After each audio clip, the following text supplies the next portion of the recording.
Alhamdulillah wassalatu wassalamu ala Rasulillah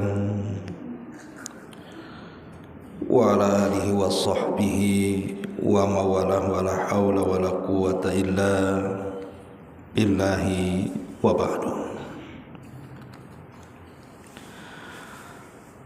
Alhamdulillah, segala puja dan puji hanya milik Allah Jalla fi'ula. Salawat dan juga salam kita hadiahkan kepada Rasul kita Nabi besar Muhammad sallallahu alaihi wa ala alihi wasallam. Baik, kita lanjutkan kajian kita, masih membahas kitab Minhaj al-Firqatin Najiyati wa Ta'ifatil Mansurati, jalan golongan orang-orang yang selamat dan kelompok yang ditolong Allah Subhanahu wa taala. Kita masuk pada bagian keempat tentang siapakah At-Ta'ifah Al-Mansurah atau kelompok yang mendapatkan pertolongan Allah Subhanahu wa taala. Ada dua riwayat tercantumkan di sini. Pertama, riwayat yang dikeluarkan Imam Muslim. Nabi SAW bersabda, "La tazalu ta'ifatun min ummati zahirina 'alal haqq la yadurruhum man khadalahum hatta ya'tiya amrullah." Senantiasa ada sekelompok dari umatku yang memperjuangkan al-haq, kebenaran, tidak akan membahayakan mereka orang-orang yang menghinanya sehingga datang keputusan Allah kepada mereka. Kemudian juga hadis yang dikeluarkan Al-Imam Ahmad dengan sanad yang sahih. Nabi SAW bersabda, "Idza fasada ahlus syami fala khaira fikum wa la tazalu ta'ifatun min ummati mansurina la yadhurruhum man khadalahum hatta taquma as-sa'ah." Jika penduduk negeri Syam telah rusak, maka tidak ada lagi kebaikan di antara kalian, dan senantiasa ada sekelompok dari umatku yang mendapatkan pertolongan Allah, di mana tidak membahayakan mereka orang-orang yang menghinanya hingga hari kiamat datang kepada kalian. Dua hadis ini menjelaskan kepada kita tentang kelompok yang senantiasa diselamatkan dan ditolong Allah Subhanahu wa taala. Kelompok ini akan senantiasa ada sejak zaman Nabi SAW sampai hari ini, bahkan sampai kiamat dibangkitkan. Sekalipun di sana ada orang yang berusaha untuk merusak dan menghancurkan Islam, baik dari dalam ataupun dari luar, kelompok ini akan senantiasa ada dan akan senantiasa menegakkan Islam sesuai dengan sumbernya sampai kiamat dibangkitkan. Siapakah kelompok ini? Apakah kelompok ini betul-betul akan bertahan sampai kiamat dibangkitkan, ataukah ada zaman di mana kelompok ini akan musnah?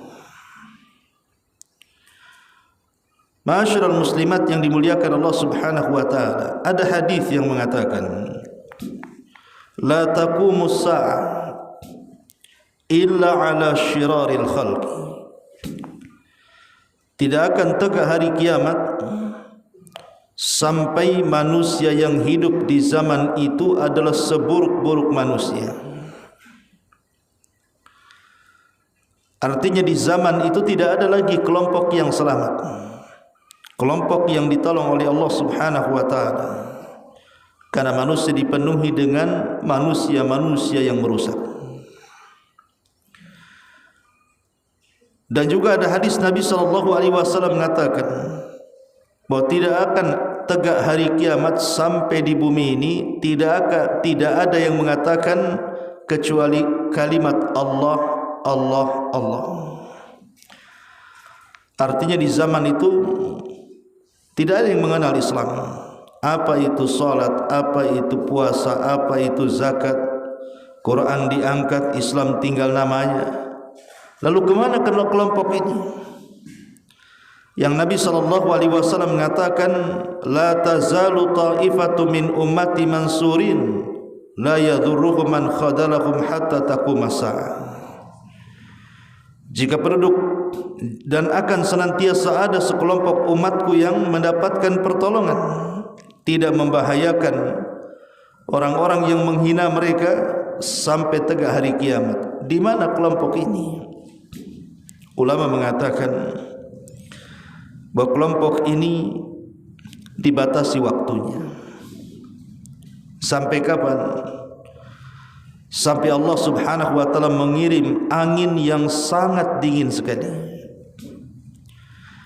di mana angin yang sangat dingin itu akan menerpa setiap bawah ketiak-ketiak orang-orang yang memiliki iman walaupun sebiji zarah. Kemudian Allah wafatkan mereka semuanya, sehingga ketika tidak ada lagi manusia yang memiliki iman walaupun sebiji zarah karena Allah sudah binasakan semuanya, maka disitulah tidak ada lagi kelompok yang diselamatkan Allah. Karena di zaman itu manusia yang tertinggal hanyalah manusia-manusia yang merusak dan merusak Islam. Artinya bahwa kelompok ini hanya bertahan sampai kepada angin yang diutus oleh Allah Subhanahu wa taala, sehingga mewafatkan semua orang yang memiliki iman walaupun sebiji zarah. Inilah akhir daripada keberadaan kelompok itu. Baik masyarul muslimat yang dimuliakan Allah Azza wa Jalla, di sini pengarang menyebutkan tentang siapa kelompok itu. Imam Ibn Mubarak pada poin yang ketiga berkata, menurutku kelompok itu mereka adalah ashabul hadis. Mereka adalah para ahli hadis, orang-orang yang punya kepekaan terhadap hadis Rasul, menelitinya, membedakan mana yang dhaif, mana yang sahih, mana yang palsu, mana yang benar, dan begitu seterusnya. Kemudian juga yang keempat, Al-Imam Al-Bukhari menjelaskan, menurut Ali bin Madini, mereka adalah ahli hadis. Kemudian juga Imam Ahmad bin Hanbal juga berkata, jika kelompok yang mendapatkan pertolongan ini bukan ashabul hadis, maka aku tidak tahu siapa lagi. Imam Asy-Syafi'i berkata kepada Imam Ahmad bin Hanbal, engkau lebih tahu tentang hadis daripadaku, maka bila sampai kepadamu hadis yang sahih, beritahukan aku, sehingga aku bermadhab dengan hadis itu. Baik hadis itu berasal dari Hijaz ataupun Kufah ataupun Basrah. Masyarul muslimat yang dimuliakan Allah Subhanahu wa taala, dari pernyataan ulama-ulama ini seolah-olah mengisyaratkan bahwa kelompok yang akan memperjuangkan kebenaran dan senantiasa ditolong oleh Allah Subhanahu wa taala, mereka adalah ashabul hadis, orang-orang yang punya kepekaan dan kecintaan kepada hadis Nabi sallallahu alaihi wa ala alihi wasallam.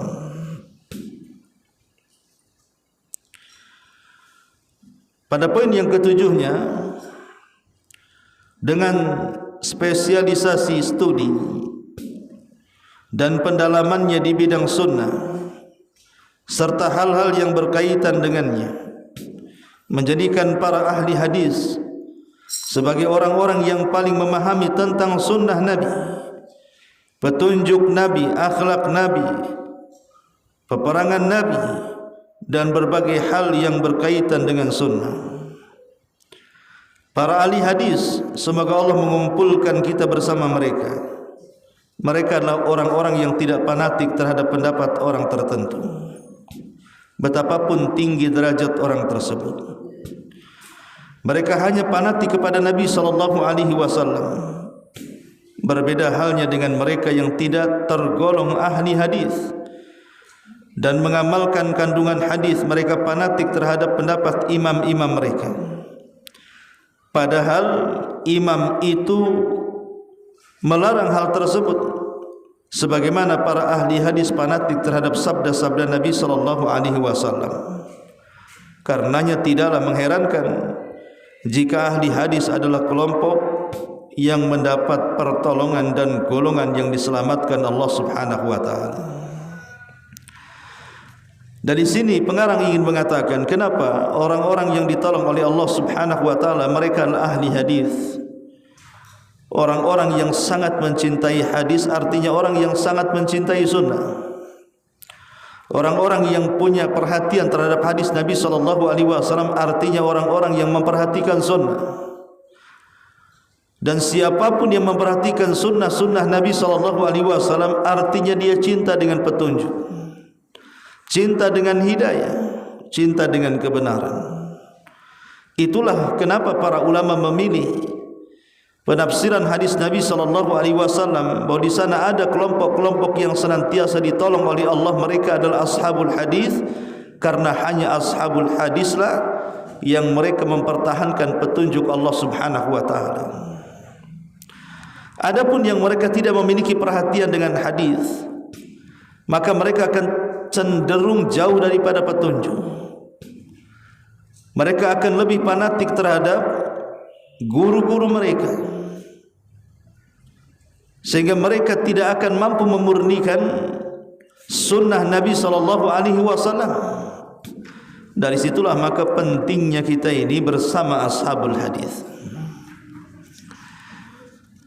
Kemudian kata beliau Khatib Al-Baghdadi dalam kitab monumentalnya Syarat Ashabul Hadis, beliau mengatakan,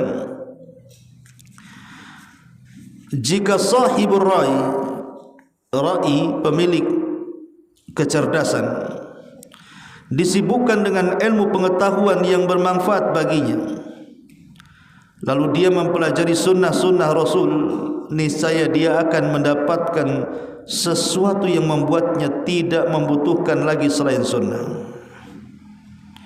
Artinya kalau ada orang-orang yang diberikan kecerdasan, mereka memalingkan ilmu pengetahuan dunia ke pengetahuan agama, niscaya mereka akan sangat beruntung, dan dipastikan mereka tidak akan ada gairah untuk mendalami dunia. Kenapa? Sebab sunnah Rasul, kata beliau, mengandung pengetahuan tentang dasar-dasar tauhid, menjelaskan tentang janji dan ancaman Allah, menjelaskan sifat-sifat Rabb semesta alam, berita pelihara sifat-sifat sorga dan neraka, apa yang disediakan Allah di dalamnya bagi orang-orang yang bertakwa, dan apa yang disediakan bagi orang-orang yang ingkar, dan ciptaan Allah yang ada di langit dan di bumi. Di dalam hadis juga terdapat kisah-kisah para nabi dan berita-berita orang zuhud, para kekasih Allah, nasihat-nasihat yang sangat mengena hati, pendapat-pendapat para ahli fikih, khutbah-khutbah Rasul, belum lagi mukjizat-mukjizatnya. Juga di dalam hadis terdapat tafsir Al-Quran, habar dan peringatan yang begitu bijaksana, pendapat-pendapat sahabat tentang berbagai hukum yang terpelihara. Allah menjadikan ahli hadis sebagai tiang pancang syariat dengan mereka. Setiap bid'ah yang keji dihancurkan. Mereka adalah pemegang amanah Allah di tengah-tengah para makhluknya, perantara antar Nabi dan juga umatnya. Orang-orang yang bersungguh-sungguh dalam memelihara kandungan matan hadis, cahaya mereka berkilau dan keutamaan mereka senantiasa hidup. Setiap golongan yang cenderung kepada nafsu, jika sadar pasti kembali kepada hadis. Tidak ada pendapat yang lebih baik selain pendapat ahli hadis. Bekal mereka adalah kitab suci Al-Quran dan juga sunnah Rasul sallallahu alaihi wasallam sebagai hujjah mereka. Rasulullah adalah kelompok mereka dan kepada beliau nisbat mereka. Mereka tidak mengindahkan berbagai macam pendapat selain merujuk kepada Rasulullah. Barang siapa menyusahkan mereka niscaya dibinasakan Allah, dan barang siapa memusuhi mereka niscaya akan dihinakan Allah. Kemudian pengarang mengakhiri dengan doa, ya Allah, jadikanlah kami termasuk kelompok ahli hadis. Berilah kami rizki untuk bisa mengamalkan hadis, cinta kepada para ahli hadis, dan bisa membantu orang-orang yang mengamalkan hadis Rasulullah sallallahu alaihi wasallam. Ma'asyiral muslimat yang dimuliakan Allah Subhanahu wa taala. Tentu ketika kita bicara tentang ahlu hadis, orang-orang yang senantiasa memiliki perhatian dengan hadis Rasul, bukan berarti kita bicara mereka mengindahkan Quran, tidak. Karena setiap orang Islam dipastikan cinta dengan Quran. Mereka membaca Quran dan tidak punya keraguan dengan Quran. Tapi tidak semua orang-orang yang punya perhatian dengan Quran itu punya perhatian dengan hadis. Makanya muncul kelompok yang disebut dengan ingkarus sunnah. Kelompok-kelompok yang mengingkari sunnah Rasul yang berpatokan dengan Quran tanpa sunnah.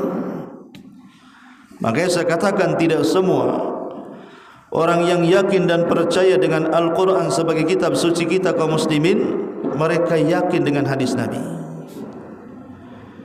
Makanya orang-orang yang kemudian memiliki perhatian dengan hadis Nabi sallallahu alaihi wasallam dipastikan dia pakar Quran. Karena kedudukan hadis sendiri itu sebagai penjelas daripada Quran, sebagai pengkhusus daripada Quran, sebagai pengikat daripada Quran. Ma'asyiral muslimat yang dimuliakan Allah Azza wa Jalla, sebaliknya orang yang menjauhi hadis Nabi sallallahu alaihi wasallam dan hanya berpegang dengan Al-Qur'anul Karim, selamanya dia tidak mampu untuk memahami Quran. Sampai kiamat dia tidak akan sanggup memahami kandungan daripada Al-Quran jika dia keluar daripada hadis Nabi sallallahu alaihi wasallam. Contoh sederhana, Al-Quran ketika menjelaskan tentang perintah salat, apakah Quran menjelaskan rincian salat? Tidak. Rincian salat itu ada pada hadis Nabi sallallahu alaihi wasallam, mulai dari takbir sampai salam. Ketika Al-Quran memerintahkan tentang zakat, apakah rincian nisab dan haulnya ada dalam Quran? Tidak ada. Rincian haul dan nisab itu ada pada hadis Nabi sallallahu alaihi wasallam. Ketika Al-Quran memerintahkan kita untuk haji, apakah ada rincian manasik haji dalam Quran? Tidak ada. Rincian manasik haji itu ada pada sunnah Nabi sallallahu alaihi wasallam. Begitu juga puasa, begitu juga ibadah-ibadah yang lainnya. Makanya jangan menghayal seseorang yang hanya berpegang dengan Al-Quran saja tanpa sunnah, dia sanggup mengamalkan Quran dengan sempurna. Hanya mereka orang-orang yang bergelut dengan hadis Rasul, merekalah yang sangat memahami Quran. Makanya kelompok ini adalah kelompok yang sangat sempurna, mampu mengamalkan dua wahyu sekaligus. Yang Nabi sallallahu alaihi wasallam katakan, taraktu fikum amrayn lan tadillu ma tamassaktum bihima kitaballahi wa sunnati. Aku tinggalkan kepada kalian dua pusaka. Kalau kalian berpegang dulu dengan dua pusaka itu, kalian tidak mungkin sesat selamanya. Kemudian Rasul mengatakan Al-Quran dan sunnahku. Karena dua pusaka ini tidak mungkin dipisahkan satu dengan yang lainnya. Orang yang hanya memahami Quran tanpa sunnah maka pasti keliru. Orang yang memahami sunnah meninggalkan Quran lebih keliru lagi. Orang yang mampu memahami Quran dan sunnah, merekalah ashabul hadis, orang-orang yang disebut dengan Taifah al-Mansur, orang-orang yang disebut dengan orang-orang yang ditolong oleh Allah Subhanahu wa taala. Makanya cintai mereka, orang-orang yang bergelut dengan hadis Rasul, meneliti hadis Rasul, mendakwakan hadis Rasul, mengamalkan hadis Rasul, karena merekalah orang-orang yang di atas petunjuk Rasulullah sallallahu alaihi wasallam. Tanpa mempelajari hadis Nabi sallallahu alaihi wasallam, bagaimana mungkin kita mempelajari petunjuk Nabi? Apa yang akan kita dapati orang-orang yang tidak belajar hadis tentang petunjuk Nabi? Hanya orang-orang yang belajar hadis itulah dia tahu wejangan-wejangan, petunjuk-petunjuk, nasihat-nasihat Nabi sallallahu alaihi wasallam. Mulai daripada ucapannya, perbuatannya sampai kepada penetapannya. Ma'asyiral muslimat yang dimuliakan Allah Subhanahu wa taala. Inilah yang disebut dengan At-Taifah al-Mansur. Kelompok yang akan ditolong oleh Allah Subhanahu wa taala. Ma'asyiral muslimat yang dimuliakan Allah Azza wa Jalla, disayangkan kelompok ini tidak banyak. Kelompok ini sangat sedikit. Kelompok ini adalah kelompok yang terasing, bahkan terasingkan di tengah-tengah manusia. Karena memang orang-orang yang berpegang dengan Islam sungguh-sungguh itu di tengah-tengah manusia pasti mereka asing. Orang-orang yang mereka senantiasa meningkatkan iman sehingga menjadi mukmin kamil, di tengah-tengah Islam juga mereka asing. Atau orang-orang yang bergelut dengan ilmu, mempelajari Islam dengan dalam, baik Quran atau sunnahnya, di tengah-tengah kaum muslimin itu mereka dianggap asing. Ya, karena ahli sunnah mereka adalah orang-orang yang dianggap asing disebabkan mereka memisahkan antara hak dan juga kebatilan. Keterasingan mereka inilah yang terkadang kemudian banyak ujian yang menimpa mereka, sehingga mereka harus bersabar ketika mendakwakan dakwah ajaran asing ini.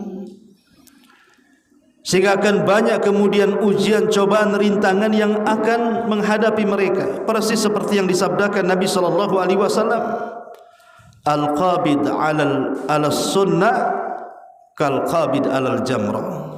Orang-orang yang berpegang dengan sunnah itu seperti berpegang di tangannya bara api. Semakin dipegang bara api itu semakin terkelupas jari-jemari kita yang memegangnya. Tapi kalau kita lepas bara api itu, maka harapan sunnah tersebar di masyarakat juga tidak banyak. Tapi kalau terus menyebarkan sunnah, maka akan lebih banyak tantangannya.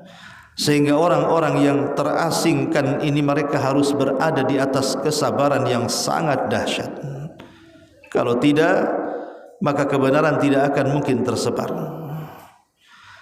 Ma'asyiral muslimat yang dimuliakan Allah Azza wa Jalla, itulah yang disabdakan Nabi sallallahu alaihi wasallam, bada'al islamu ghariba.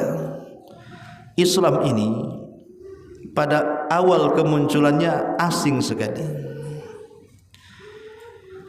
Ketika Nabi sallallahu alaihi wasallam pertama kali menerima wahyu, dia berdiri tegak sendirian di tengah-tengah masyarakat jahiliyah.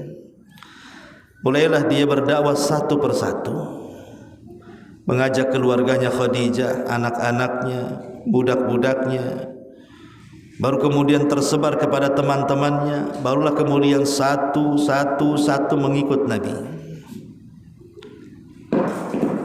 Tapi lihat bagaimana tantangan dakwah Nabi. Bagaimana orang-orang musyrik jahiliyah tidak terima dengan ajaran yang dibawa Nabi. Dianggap asing, dianggap aneh. Ajaran apa ini? Tidak dikenal oleh nenek moyang kami. Tapi berkat dengan kesabaran Rasul, akhirnya Nabi SAW berhasil untuk melintasi tantangan tadi, sampai beliau hijrah ke Madinah. Setelah hijrah di Madinah, Maka Nabi SAW berhasil mengembangkan ajaran yang dianggap asing itu, sampai akhirnya satu kota Madinah mau memeluk kepada ajaran Nabi SAW, kemudian menyebarkan kembali di Mekah sampai tersebar, sampai akhirnya sudah tidak dianggap asing lagi. Sepeninggal Nabi SAW, pada eranya para sahabat Nabi SAW, mereka masih bertahan dari ajaran yang diajarkan Nabi SAW sehingga belum dianggap asing. Tapi berlalunya zaman, sehingga jauh daripada kurun terbaik umat ini para sahabat, kemudian para tabi'in, kemudian para tabi'ut tabi'in, kemudian atba' tabi'ut tabi'in, sampai di masa hari ini kita hidup, ajaran Islam yang murni yang berasal dari sumbernya sudah kembali diasingkan oleh Allah Azza wa Jalla, sehingga jumlah mereka jauh lebih sedikit dibandingkan jumlah yang menyelisihinya. Jumlah mereka bisa dihitung dibandingkan jumlah orang-orang yang menyesatkannya. Tetapi Allah Subhanahu wa taala berjanji kelompok ini tidak akan musnah. Kalau di timur ada orang yang menyebarkan kesesatan, di barat ada orang yang berusaha memadamkannya. Kalau di selatan ada orang-orang yang menyuarakan kebatilan, maka di arah lain ada orang-orang yang senantiasa menampakkan kebenaran. Allah tidak mungkin membinasakan kelompok ini kecuali apabila angin yang sangat dingin menerpa setiap ketiak kita, kemudian Allah wafatkan orang yang memiliki iman sebiji dzarrah. Ketika itulah Allah musnahkan kelompok ini. Kenapa? Karena Allah berikan kesempatan kepada orang-orang yang jahat, kepada orang-orang yang buruk, akan dibinasakan dengan kiamat yang pertama, tiupan sangkakala Israfil. Baik ma'asyiral muslimat yang dimuliakan Allah Subhanahu wa taala, begitu asingnya kelompok ini. Apa ciri-cirinya? Apa ciri-ciri yang bisa kita kenali dari kelompok ini? Kelompok yang sangat diasingkan dan terasing, kelompok yang akan senantiasa ditolong oleh Allah Subhanahu wa taala. Apa ciri-ciri yang menonjol dari kelompok ini? Pertama, sabatuhum 'alal haq. Keteguhan mereka membela kebenaran. Keteguhan mereka membela kebenaran. Mereka tidak takut celaan manusia, dan mereka tidak takut siapapun yang mencelanya. Kelompok ini mereka senantiasa sabat, punya keteguhan di dalam menyampaikan kebenaran. Apakah manusia mau menghina sehina-hinanya, memenjegal sejegal-jegalnya, maka kelompok ini tetap mereka sabat, teguh di atas kebenaran, tidak peduli dengan ucapan manusia dan hinaannya. Yang kedua, ittifaquhum ala umuril aqidati. Kesepakatan mereka untuk senantiasa mendakwahkan tauhid dan akidah, mementingkan urusan akidah, mendakwahkan dakwah tauhid. Karena memang dakwah tauhid adalah dakwahnya para nabi dan rasul, dakwahnya para sahabat dan para ulama. Tetapi tidak mudah mendakwahkan tauhid, karena dakwah ini apabila didakwahkan dengan sangat murni, maka akan banyak musuh yang akan merintanginya, seperti musuhnya para nabi. Musuhnya para nabi, mereka tidak terima dengan dakwah tauhid yang didakwahkan para nabi kepada mereka, sehingga terkadang musuh-musuh para nabi ini mereka bisa nekat sampai kepada mengancam, mengintimidasi, melakukan pengusiran, bahkan boleh jadi sampai kepada tingkat pembunuhan. Yang ketiga, i'tiqaduhum anna tariqas salafis salihi hiyal aslam wa a'lam wa ahkam. Kelompok ini punya keyakinan bahwa selain berpegang dengan Al-Quran dan Sunnah, mempelajari kedua pusaka Nabi sallallahu alaihi wasallam, maka mereka yakin ada jalan salaf. Ada jalan salaf, artinya jalan para ulama terdahulu dari kalangan sahabat tabi'in dan para tabi'ut tabi'in, yang mereka adalah jalannya orang-orang yang ditolong oleh Allah Subhanahu wa taala. Karena hanya melalui jalan para sahabat, jalan para tabi'in, jalan para tabi'un, para tabi'ut tabi'in, merekalah orang yang paling Islam. Maksudnya paling selamat. Merekalah orang yang paling a'lam, paling tahu tentang Islam. Dan merekalah orang yang paling ahkam, paling bijaksana dalam Islam. Kita yakin bahwa para sahabat, para tabi'in, para tabi'ut tabi'in, mereka adalah jalan yang paling selamat. Karena mereka paling Islam. Jalan yang paling tahu, a'lam tentang Islam. Dan jalan yang paling bijaksana dalam Islam.